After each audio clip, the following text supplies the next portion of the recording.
हे बच्चों, कैसे हैं आप सब। तो आज की इस वीडियो में मैं आप सभी को JAC board class 10th Hindi के पेपर में 5 मार्क्स वाले जो सवाल पूछे जाएंगे आपके बुक से, वो सवाल यहाँ पर एक ही वीडियो में कंप्लीट हो जाएगा। तो पूरा वीडियो आप लास्ट तक ध्यान से देखिएगा।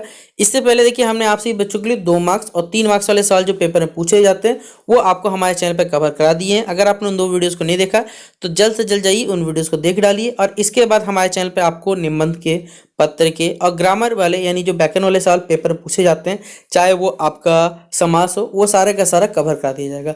तो चलिए जल्द से जल्द वीडियो को शुरू किया जाए। वीडियो पसंद आए वीडियो को लाइक करें, चैनल पर न्यू आया चैनल सब्सक्राइब करें, साथ में बेल आइकन पर क्लिक करें ताकि जब भी हमारा न्यू वीडियो आएगा सबसे पहले आपको अपडेट मिल जाएगा। पहला सवाल जितेन नारगे गाइड से। जितेन नारगे की गाइड की जो भूमिका है उसके बारे में विचार करते हुए लेखिका लिखिए कि वह कुशल गाइड में क्या क्या गुण होते हैं, ये आपको बताना है। ठीक है, जितेन नारगे की गाइड की भूमिका मतलब उससे कंपेयर करके आप बता सकते हैं। तो जितेन नारगे सिक्किम यात्रा के समय लेखिका का गाइड था। जो जितेन नारगे जी थे, जब लेखिका सिक्किम जाती है तो उस यात्रा के समय क्या उनके गाइड रहते हैं, वो उस क्षेत्र से भली भांति परिचित रहते हैं, उन्हें उस क्षेत्र के हर चीज के बारे में चप्पे चप्पे जानते हैं। अतः वो पूरे रास्ते में सटीक जानकारी लेखिका को दे पा रहे थे। उस रास्ते से जुड़ी हुई जो भी जानकारी लेखिका को चाहिए तो वो सारे के सारे जानकारी बता पा रहे थे। वो नेपाल के निवासी थे, मतलब वो वास्तविक भारत वो रहते, मतलब जानकारी भले ही भारत के दे रहे थे लेकिन वो नेपाल के निवासी थे। अभी वो कुछ दिन पहले ही पूर्व ही नेपाल से आया था, मतलब वो कुछ दिन पहले ही नेपाल से आए थे।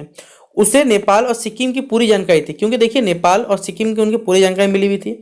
अब उनके हिसाब से जो एक कुशल गाइड होना चाहिए उनमें क्या क्या गुण होने चाहिए ये आपको यहाँ बताया गया है। पहला पॉइंट यहाँ बताया हुआ है कि उसे दुनिया भर की प्रमुख घटनाओं एवं स्थान को जानकारी। देखिए, देश भर की जो भी प्रमुख घटनाएं, अगर वो गाइड है तो उसे हर प्रकार नॉलेज होना चाहिए कि ये रास्ता, इस रास्ते के बारे में कोई घटना घटित हुआ, किस कारण से हुआ, इस स्थान पे क्या घटित हुआ था, ये सभी चीज उस गाइड के पास होनी चाहिए। तो ये प्रमुख कारण में से माना जाता है कि उस देश दुनिया की प्रमुख घटनाओं एवं स्थानों की जानकारी होती है। वो अपने भ्रमण स्थल के बारे में पूरी तरह जानता है। जैसे कोई भी टूरिस्ट गाइड होगा उसके बारे में, हर चीज के बारे में, जिस क्षेत्र में रहता होगा उसे हर एक चप्पा चप्पा मालूम होता है। तो उस भ्रमण स्थल के बारे में वो सब कुछ जानता है, वहाँ का क्या इतिहास है, वहाँ के क्या भूगोल से संबंधित जो भी जानकारी आपको चाहिए वो सभी वो जानता है। वो अपने से संबंधित भ्रमणकर्ता की रुचि को बनाए रखता है। मतलब देखिए, जो आदमी मान लीजिए वहां गया घूमने के लिए, ठीक है, कोई अभी घूमने गया, अगर उसे वहां इंटरेस्ट नहीं आ पाएगा तो वो क्यों लोगों को सजेस्ट करेगा, आप खुद सोचिए। तो उसकी रुचि वहां बनी रहे, जिस वजह से वो क्या करता है, लोगों को कुछ रहस्यमय बातें बताता है, जिससे उनका जो ध्यान या रोचक उनका जो मनोरंजन रहता है वो लगातार बना हुआ रहता है और लोग वहां पर जुड़े रह पाते हैं। फिर अगला, वो भ्रमणकर्ता के साथ आत्मीयता का संबंध बना लेता है, जिससे उसकी बातें अधिक विश्वसनीय बनती है। अगर आप किसी भी लोग के साथ जुड़ना चाहते हैं तो आप क्या कर सकते हैं, लोगों से अपनापन का व्यवहार रखें।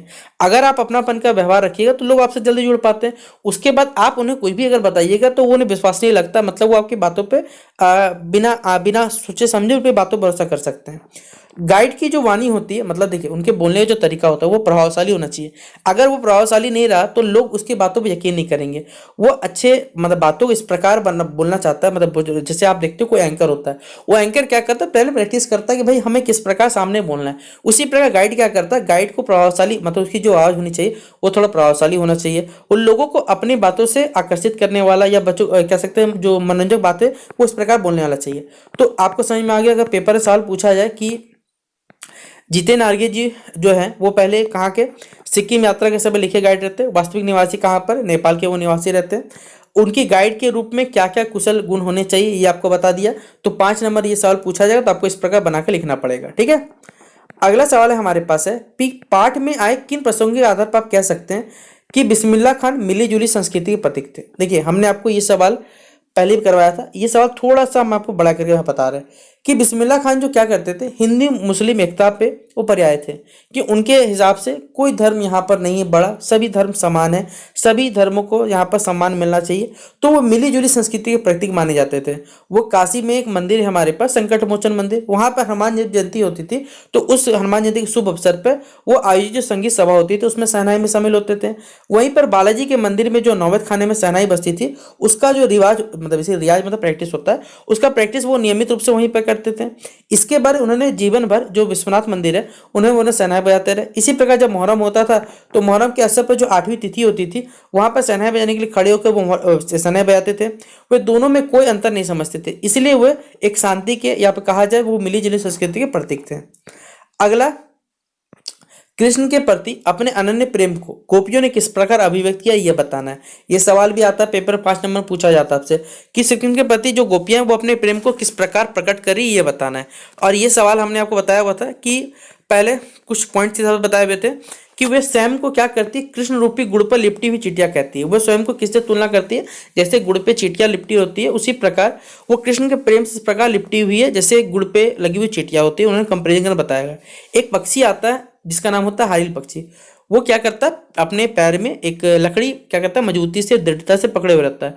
तो वह स्वयं को क्या करती है, हारिल पक्षी के समान लिपटी हुई बताती है कि जिस प्रकार हारिल पक्षी क्या करता है, बहुत दृढ़ता से उस लकड़ी को पकड़े हुए रहता है। तो वो भी श्री कृष्ण को, वो श्री कृष्ण के प्रेम में इसी प्रकार जकड़ी हुई जिस प्रकार हारिल पक्षी क्या करता है, उस लकड़ी को जकड़े या पकड़े हुए रहता है। उन्होंने दो चीजों से यहाँ पर अपने तुलना की है। उन्होंने बताया हुआ है कि वे मन, वचन और कर्म से श्री कृष्ण को अपने मन में ध्यान किए हुए, उन्होंने अपने मन से, वचन से और कर्म से श्री कृष्ण जी को अपना मान लिया हुआ है कि श्री कृष्ण ही उन्हीं के लिए सब कुछ है। फिर वे जागते सोते उनके लिए दिन रात, यहाँ तक कि वो अपने सपने में भी क्या देख पाती है, श्री कृष्ण का नाम रटते रहती है। देखिए यहाँ पर गलती थोड़ा टाइप हो गया, समाप्त करिएगा। वे श्री कृष्ण से दूर ले जाने वाले जो भी योग संदेश सुनाते हैं उनसे व्यतीत, देखिए जो भी लोग उन्हें बोलते हैं योग संदेश से ऐसे रहो इनसे दूर रहो वरना फिर आपको दिक्कत होगा, तो बड़ा दुखी हुआ पति और उनसे आग बोला उठ पाती है कि भाई हमें काहे ऐसा सुना रहे हो, हमको अच्छा नहीं लग रहा, फिर वो काम क्यों कर रहे हो। तो श्री कृष्ण से जो भी उन्हें दूर ले जाने वाले कोई योग संदेश देता था उनसे वो व्यथित हो उठती थी। तो ये उनका उनके प्रति, श्री कृष्ण के प्रति उनका जो प्रेम था वो अभिव्यक्त करने का क्या था, कुछ साधन इनके द्वारा बताए गए हैं। अगला सवाल, लेखिका ने अपने आप को हिरोशिमा में जो विस्फोट का भोक्ता कब और किस प्रकार महसूस किया। देखिए आपको मालूम होगा हिरोशिमा नागासाकी जापान के दो कह सकते हैं प्रसिद्ध शहर जहां पर न्यूक्लियर बम गिरा गया था अमेरिका के द्वारा। तो यहाँ लेखिका जी अपने आप को उस विस्फोट का भोक्ता कब और किस प्रकार महसूस करती हैं ये आपको यहाँ बताना है। तो आइए जानते हैं। लेखक अपनी जापान यात्रा के अवसर पर जब हिरोशिमा भी गए तो यहाँ जब विश्व युद्ध में अणु बम यानी एटॉम बम जो गिराए गए थे, तो एटम बम बेसिकली रेडिएशन होता है। रेडिएशन के कारण क्या होता है, वहाँ जो लोग आहत हुए जिस वजह से लोगों को अब भी कष्ट झेलना पड़ रहा है। लेखक उनसे भी मिला, इस प्रकार उसे प्रत्यक्ष अनुभव भी हुआ, पर यह अनुभव पर्याप्त नहीं था।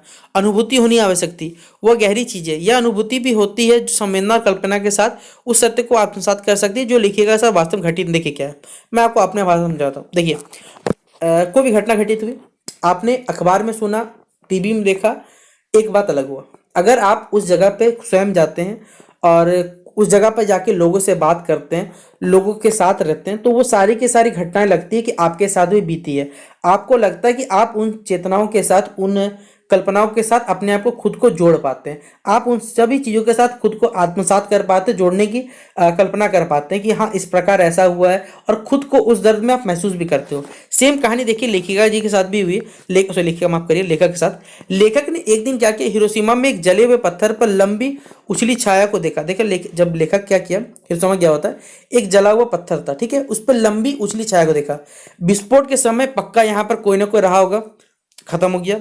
लेकिन वहाँ जो रेडियोधर्मी या रेडियो एक्टिव जो एलिमेंट्स है उसकी किरणें क्या हुई, उस पत्थर को झुलसा दी और उस व्यक्ति को क्या किया, मतलब इतना ज़्यादा पावर था कि उस व्यक्ति को सिर्फ भाप बना के उड़ा दिया, और भाप उड़ाने से उसका जो कह सकते हैं छाया था, उजला छाया, वो वहाँ पर बढ़ गया। इस प्रकार समस्त ट्रेजिडी जो है, लगता है मतलब जो घटना घटी थी वो पत्थर पे लिखी गई। इस छाया को देखकर जो लेखिका को एक थप्पड़ सा लगा, एक गहरा चोट सा लगा कि इतिहास जैसे उसके भीतर जलते हुए सूर्य से उग गया था, इतिहास में इस प्रकार घटना घटित हुआ होगा। उस समय लेखिका को लगा स्वयं हिरोशिमा में कि हाँ वो इस चीज़ का भोक्ता बन चुकी है, वहाँ का एक व्यक्ति थी वो, उस प्रकार लेखक इस प्रकार कहानी बढ़ चुका अपने आप को।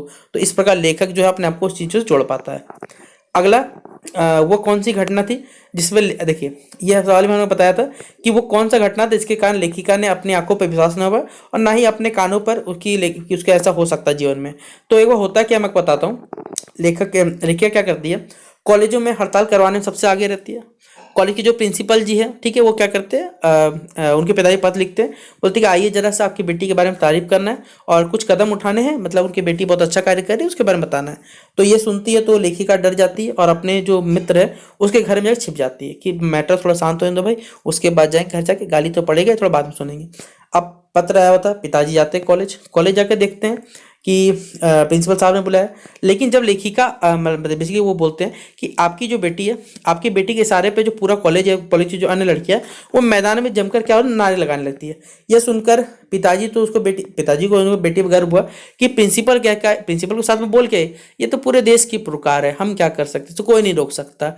और ये खुश होकर वो घर लौटते हैं। जब लेखिका माता जी बताती है कि आपके पिताजी ने ऐसा ऐसा कहा है प्रिंसिपल साहब को, तब मनु भंडारी खुश हो जाती है, बोलते अरे भाई ये कैसे हो सकता है। इसलिए वो विश्वास, क्योंकि दोनों के वैचारिक टकराहट थी, दोनों के विचार कभी मिलते जुलते नहीं थे। और इस बात से लेखिका को ना कभी, लेखिका जो है हमारे पास मनु भंडारी जी, वो खुश उठती या फिर कैसे आश्चर्य सा उठ पाती है कि एक ऐसा हो ही नहीं सकता, कभी ऐसा उनको फीलिंग आ पाता है। और ये यहाँ पर बताया गया है।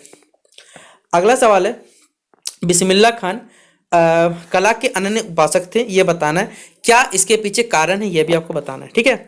तो बिस्मिल्लाह खान कला के अनन्य उपासक थे। उन्होंने 80 वर्षों तक लगभग लगातार उन्होंने शहनाई बजाई। इससे बढ़कर शहनाई बजाने वाला भारत में आज तक कोई नहीं हुआ।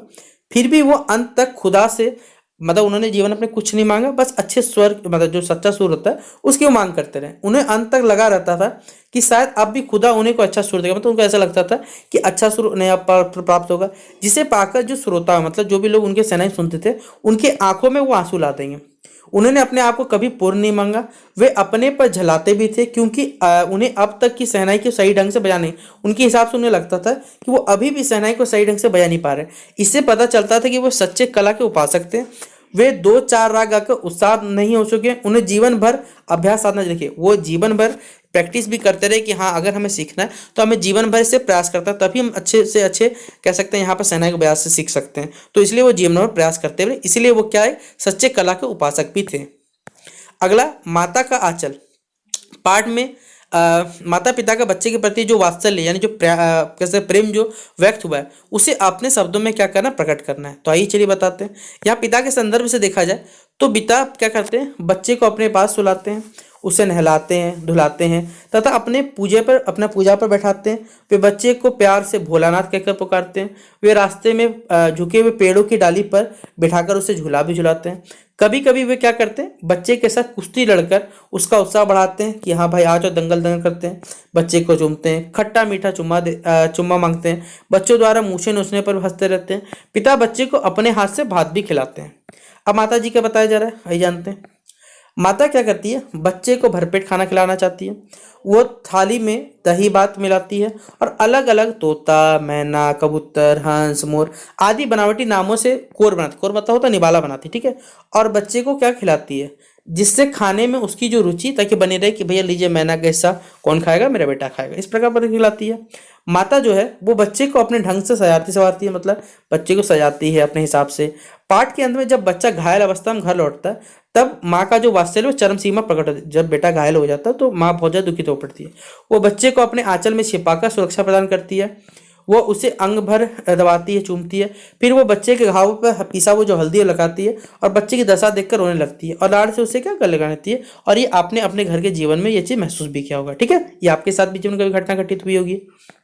अगला, पाठ के आधार पर हमें बताना है बाल गोविंद भगत के जो मधुर गायन है, उनका जो गायन है उसकी क्या विशेषता थी, यह हमें बताना है। और ये भाई पेपर में आता सवाल, 5 मार्क्स का सवाल है, पीपीआई कर लो, ठीक है। तो चलिए जानते हैं क्या सवाल इसका उत्तर होगा। तो बाल गोविंद भगत प्रभु भक्ति के मस्ती भरे गीत गाया करते थे, भक्ति मतलब ईश्वर के गीत गाया करते थे। उनके गानों में सच्ची टेर होती थी। उनका स्वर इतना मोहक, इतना अच्छा होता था, इतना आरी होता था कि सुनने वाले जो लोग थे वह मंत्रमुग्ध हो जाते थे। औरतें उस गाना को जब सुनने लगती थी, या खेत में काम करने जो किसान होते थे, उनके हाथ और पाँव एक विशेष लय से, मतलब एक अच्छा मूवमेंट करने लगते थे। उनके संगीत में वाकई में कोई जादू प्रभाव था। वो मनमोहक सारे वातावरण पर छा जाता था। यहाँ तक कि जब घनघोर सर्दी और गर्मी की उमस भी रहती थी तो उन्हें कोई डिगा नहीं पाता था। वो फिर भी यहाँ पर गाने अपना गायन जो रहता था वो लगातार करते रहते। बाल गोविंद भगत के मधुर गायन में तल्लीनता भी थी। उनके गायन में एक मस्ती था, अलौकिक मिठास था। उनके गाने में कबीर की भक्ति थी, कबीर की ईश्वर भक्ति एवं जीवन के बारे में जो ज्ञान भरी बातें थी, ये भी साथ में वो बताया करते थे। तो ये आपको लिखना रहेगा। अगला, लेखिका के व्यक्तित्व पर किन किन व्यक्तियों का किस रूप में प्रभाव पड़ा, ये बताना है। तो आइए जानते हैं। सबसे पहले उनके पिताजी का प्रभाव उनके जीवन पर पड़ा। तो क्या प्रभाव पड़ा, पहले पिताजी का प्रभाव इस प्रकार पड़ा कि लेखिका के व्यक्तित्व पर पिताजी के स्वभाव एवं आदतों का अप्रत्यक्ष रूप से गहरा, मतलब लग नहीं रहा था पढ़ेगा लेकिन पढ़ चुका हुआ। पिताजी के गोरे रंग के प्रति लगाव ने लेखक के अंदर हीन भावना की ग्रंथि पैदा कर दी। पिताजी को पसंद था गोरा रंग, लेकिन भाई ये क्योंकि वो काली थी, ठीक है, जिस वजह से लगता था कि भाई यहाँ पर कह सकते भेदभाव हो रहा है। इसी हीन ग्रंथि के कारण देखिए कभी अपनी उपलब्धि पर भरोसा नहीं कर पाती थी, जो भी उन्हें हासिल किया वो भरोसा नहीं कर पाते। पिताजी का शक की स्वभाव था, लेखिका का व्यक्ति प्रभाव पड़ा, उसके अपने स्वभाव से भी शक की झलक दिखाई देती थी। फिर जो प्रधानाध्यापिका है शीला अग्रवाल का प्रभाव उनके जीवन में पड़ा। जब लेखिका 10वीं पास कर फर्स्ट ईयर में आई, ठीक है, तब उसका परिचय हिंदी के जो प्राध्यापिका शीला अग्रवाल जिससे हुआ। उन्होंने लेखिका को बाकायदा साहित्य की दुनिया में प्रवेश कराया, लिटरेचर की दुनिया में उन्हें एंट्री करवाया। साहित्य में रुचि उत्पन्न करने तथा लेखन की ओर प्रेरित करने में शीला अग्रवाल जी का बहुत बड़ा उनका जीवन योगदान था। लेखिका उनके साथ लंबे लंबे बहस करती थी और काफी कुछ समझने का वो प्रयास भी करती थी। शीला अग्रवाल लेखिका का जो साहित्यिक दायरा है वो बढ़ाया ही साथ देश की स्थितियों से उन्हें अवगत कराया और उनमें भाग लेने के लिए उन्हें प्रेरित भी किया। तो ये उनके जीवन में योगदान था। फिर माता का आंचल जो पाठ है उसमें बचपन की कैसी तस्वीर बनती है ये आपको बताना है क्वेश्चन नंबर 10 में। आइए जानते हैं इस पाठ में क्या बताया गया है। तो माता का आंचल पाठ में बचपन की तस्वीर बहुत ही सुंदर है, भावनात्मक है, क्योंकि आप भी इससे जुड़ पाते हैं, क्योंकि यहाँ पर बच्चे की जो मासूमियत है, उसका शरारतपन हो गया, माँ का प्यार हो गया, उनकी देखभाल, सभी चीज़ों का वर्णन किया गया है। इस पाठ में तस्वीर प्रकट की गई है। इसमें बच्चे की दुनिया लगभग 1930 के आसपास की मान के चलिए आप कर सकते हैं। बच्चे साधारण रूप से खेलते हैं, जैसे कि मिट्टी, पेड़ पौधे, वे प्रकृति के गोद में हमेशा रहते हैं। बच्चे नंग धड़ंग होकर खेलते रहते हैं, मस्ती करते रहते हैं। उनके लिए हर काम मानो क्या है, क्रीड़ा, मतलब खेलने का जरिया है। माँ ने उस पर असीम ममता लुटाई है। माँ का यही प्रयास है कि अपने बच्चे को जो भी सुख प्रेम है उसको अनुभव कराना चाहती है। माता का आंचल जो पाठ है उसके मतलब रचयिता या भी कहा जाए जो रचनाकार है वो शिव पूजन शाह है, जिन्होंने इसे बहुत ही बेहतरीन ढंग से प्रस्तुत किया है। तो ये हमारा कंप्लीट होता है, जितने भी दीर्घ उत्तर प्रश्न है यानी 5 मार्क्स के सवाल वो कंप्लीट हो जाता है आज की इस वीडियो से। बाकी निबंध वाले क्वेश्चन, पत्र वाले, ग्रामर वाले या व्याकरण वाले वो आपको नेक्स्ट वीडियो में आपको हमारे चैनल के द्वारा मिल जाएगा। तो जितना हो सके इस वीडियो को आप अपने दोस्तों का शेयर करिएगा और इससे पहले जो 2 वीडियोस है वो भी आपको जरूर देख लीजिएगा, जिससे आपके पेपर बहुत ही अच्छा जाएगा पेपर, इसकी हम आपको गारंटी दे सकते हैं। तो चलिए मिलते हैं नेक्स्ट वीडियो पे, तब तक के लिए जय हिंद, जय भारत और आप सभी बच्चों को बेस्ट ऑफ लक आपके परीक्षा के